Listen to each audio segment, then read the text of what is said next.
Every NBA season, all 30 teams intend to compete at the best level that they can, but realistically, we usually know which teams are actual contenders and which are pretenders or are more focused on rebuilding.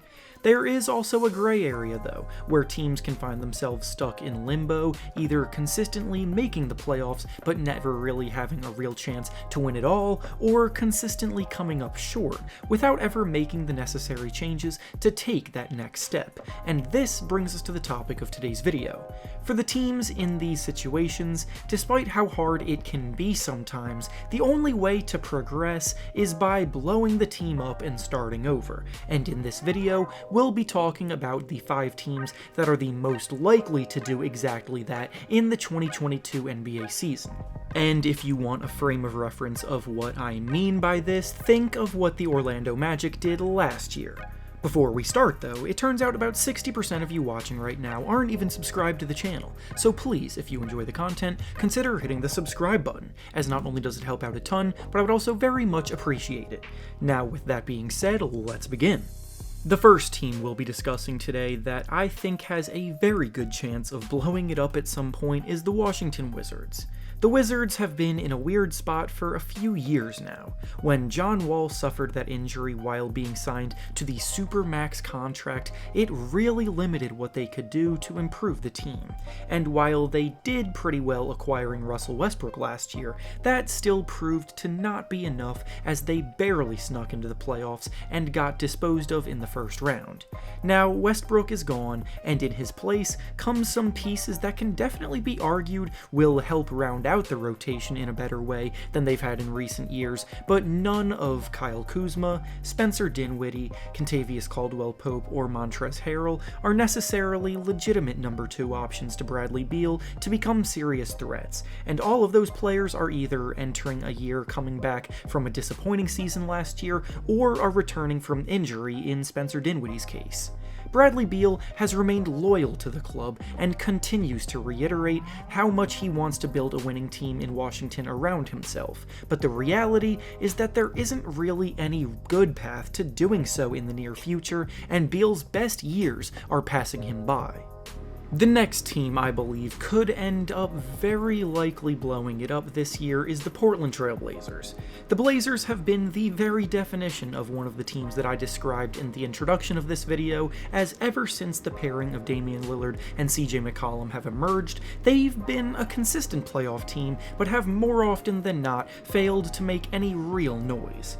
They've made one conference finals appearance, but most of the rest of the time it's been filled with first round exits, and quite frankly, a player of Damian Lillard's caliber can only take so many of those before he finally gets fed up. This offseason, he made it clear to his team's management that he wants some big improvements to the team on the roster in order to make that leap into title contention, and instead, the management responded by basically keeping the core of the team together besides a few small changes, and they're gonna run it back, which isn't great considering they were just a first round exit in the playoffs yet again last year.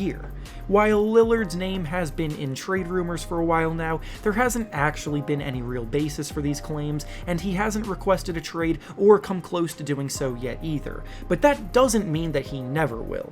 If Dame does eventually cave and want out, then he'll be the first of many dominoes to fall in Portland. If he leaves, the team's best option would be to completely rebuild, and players like CJ McCollum and Yusuf Nurkic, amongst others, would be the next ones out the door, and a full-blown rebuild would then be underway.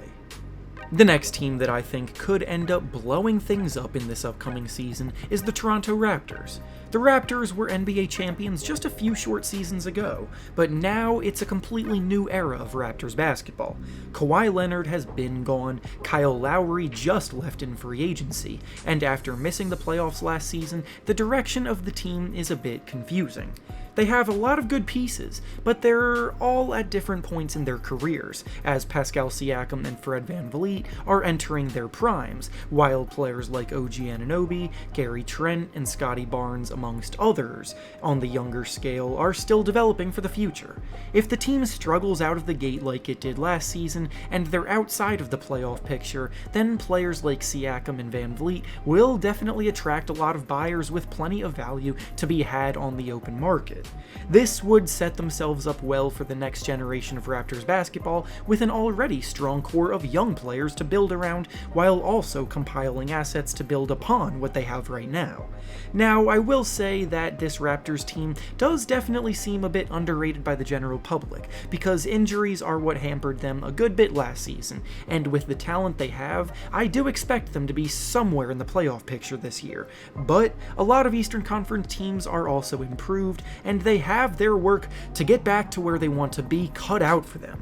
The next team on this list of potential blow-ups is the Indiana Pacers. The Pacers are a team that have hovered the realm of mediocrity in the East for years now, and last season their playoff appearance streak finally came to an end. They, like the Raptors, were definitely affected by injuries last season, which played a big part in their struggle to make the playoffs, but even at full strength, they still wouldn't have been one of the top teams in the conference more than likely. As was emphasized in the introduction of the video, you can only spend so long in the limbo zone of the middle of the league before big changes are needed to be made, and this is a franchise that hasn't made it out of the first round of the playoffs since 2014.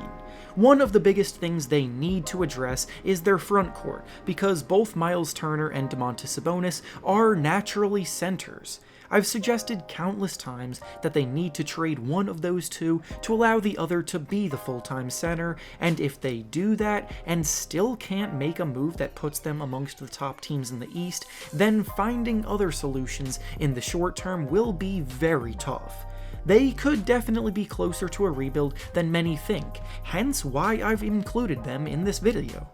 And finally, the last team we'll be discussing today for this topic is the Minnesota Timberwolves. In Karl-Anthony Towns' entire tenure with the Wolves so far, the team has only made the playoffs once, and that was the year that Jimmy Butler was in town. In fact, they haven't won a playoff series at all as the Timberwolves since 2004. They've been patient for far too long, and eventually you have to do something aggressive to move up the rankings, especially in the Western Conference, which is always stacked top to bottom every year.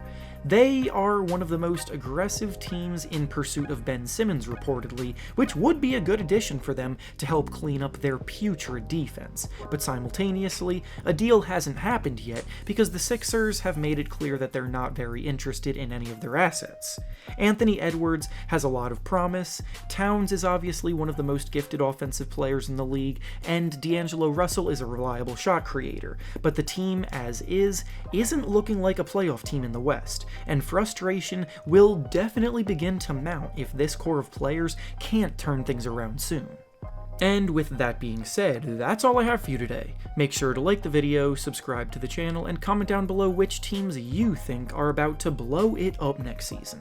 Thanks for watching, and I'll see you all next time.